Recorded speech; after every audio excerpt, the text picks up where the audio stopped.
Hi, everybody, and welcome to another edition of Words, Images, and Worlds. Delighted on this episode to be talking with comics writer Denton Tipton. And I will go ahead and say that it sounds like we have mutual, what would you say, path crossing of paths in the past, it sounds like, from some of the places that we've lived and visited and been. So always great to connect in that way as well. Great. Yeah, I'd say we share some stomping grounds back in Tennessee and all hmm up through the Appalachians. Yes, yeah, absolutely. I was born in West Virginia, lived in Tennessee, currently live in North Carolina, so very much part of the Appalachian region for sure. And you also mentioned you're currently enjoying a caffeine regimen because you're recovering from San Diego Comic-Con. That's it. That's it. And I'm a local now. I moved out here about in 2003. Basically, I visited San Diego Comic-Con in 2003 and just fell in love with the city and ended up getting a job at the newspaper here and yeah, been here ever since. Nice, nice. So, did you journey from the newspaper to comics? Were you comicking and newspapering at the same time? How did the writing path go for you?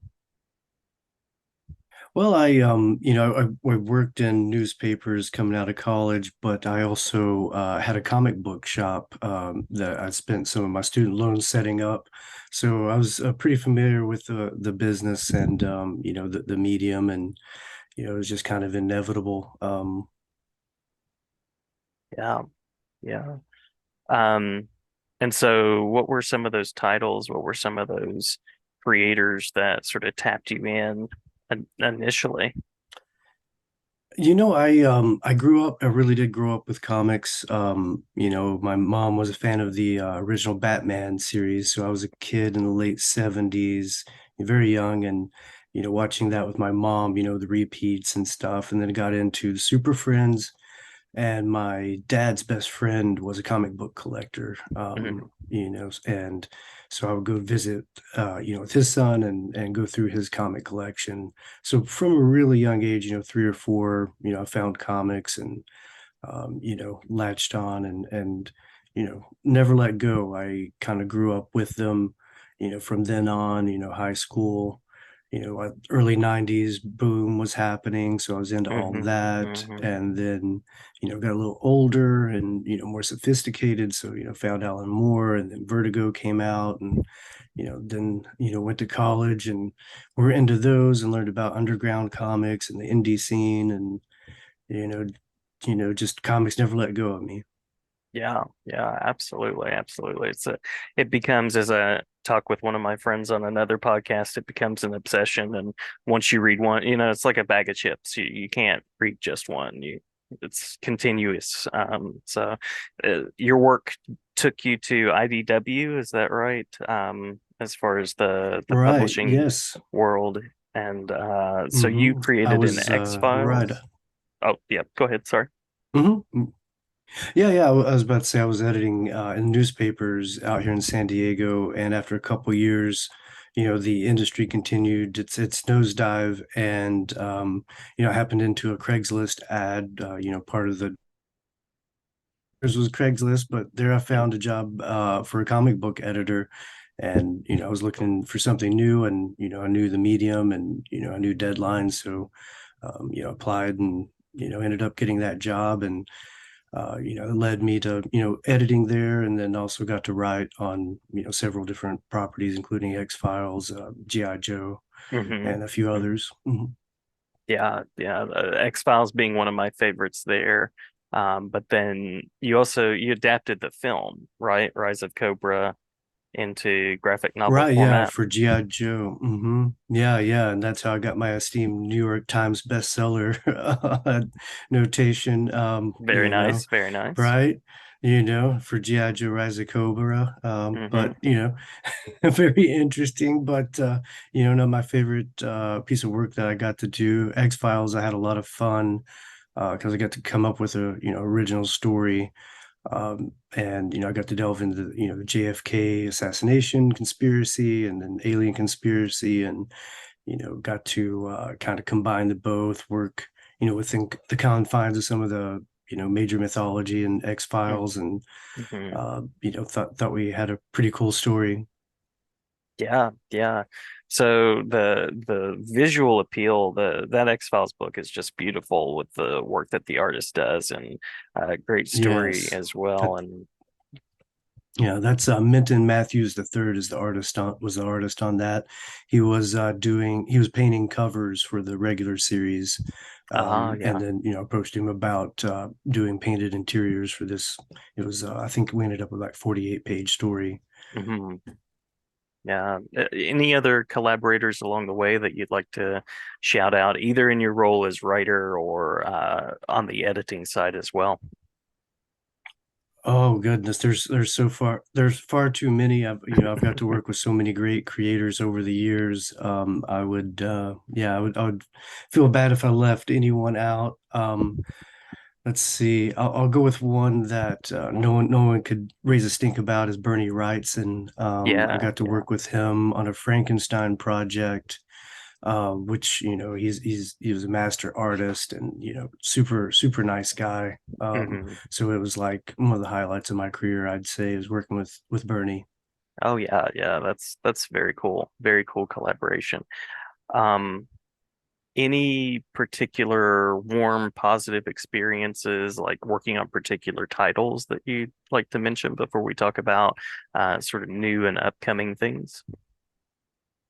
On as title specific, I would probably go to Star Wars Adventures being one of my highlights. Yeah, Um, yeah.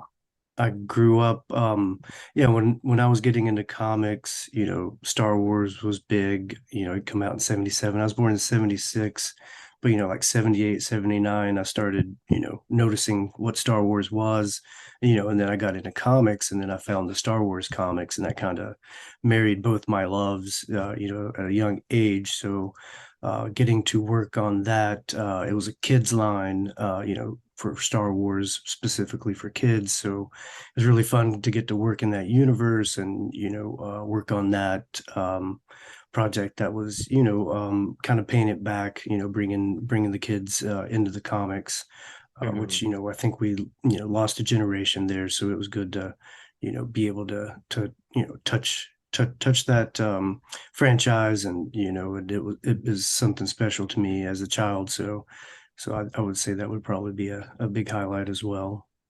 Yeah, yeah, absolutely. Wonderful work in Star Wars Adventures. Love that, and love the Thanks. sort of the animated style of it as well, which is really interesting.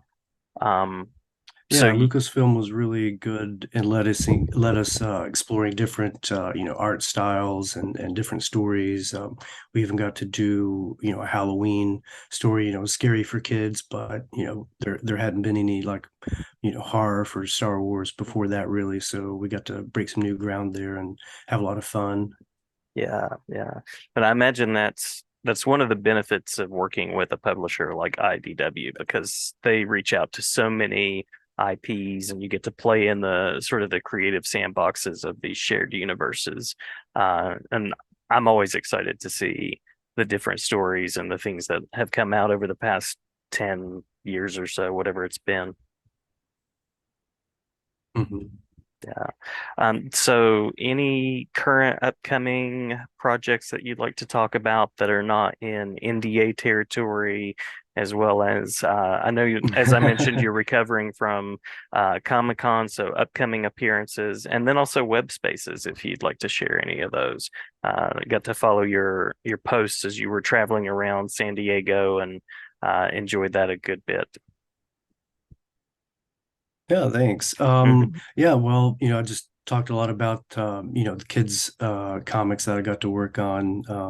At that did Marvel Action, which was a lot of fun. We did Spider-Man and Black Panther, so I got to, scratch some of those itches, work on some of those, characters that meant a lot to me. But now I'm focused more on creators, and I've launched a new publishing company called Magma Comix. Great, Um, great. yeah, it was once it was an imprint at the legendary magazine Heavy Metal. And now we're going to be an independent standalone publisher, doing, mature reader books, genre fiction, sci-fi, fantasy, action, adventure, crime, mystery, that sort of stuff.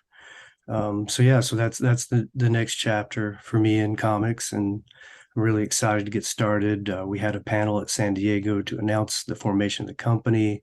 I've introduced my editor-in-chief, Bobby Curnow. He worked with me at IDW as well on Mhm. Star Wars Adventures, Teenage Mutant Ninja Turtles, Godzilla, My Little Pony. He's got a great CV, and he's also a great writer as well. Been nominated for Eisner for his Ghost Tree miniseries. Love that. Yeah, I love that book. Yes. Oh, great, I was great. thinking, is that the Yeah. same Bobby Curnow? Yes, absolutely. Love his stuff. Yeah. Yeah, yeah, yeah. He's a great pal, and I'm really excited to work with him. We also have Joel Elad for marketing and sales, who had started at Top Cal, worked with him at IDW, and to finish round out the IDW crew, former IDW crew. I got Mike Ford in operations. A lot of industry behind the scene folks know him from doing trade shows over the years, and he's worked with our distributors and printers. So we got a good starting team here, and we're going to start rolling out announcements throughout the year and launch probably February or March of next year with our first comic titles. Wonderful, wonderful. Well, clearly I'm so excited I've become a force ghost. This has happened like three times in Zoom, so it works. I'll take it. But yeah, It's glad to talk. appropriate. Yeah, glad to talk more about Magma and share about the things coming from Magma and really exciting collaboration. So that's wonderful news to share about, and looking forward to seeing the books that are to come. Great. Thanks so much, Jason. Yeah, yeah, absolutely. I'll be sure and link web spaces for listeners so that they can check out your work, your website, and then Magma. And yeah, thank you for a wonderful talk, and glad to have you back anytime. Yeah, thanks for having me, and I'd love to come back when I can have more to talk about.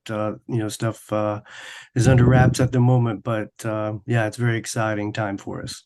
Yeah, absolutely. I would be glad to hear some of those reveals as they become something that you can talk about. Great. Thanks so much. Thank you.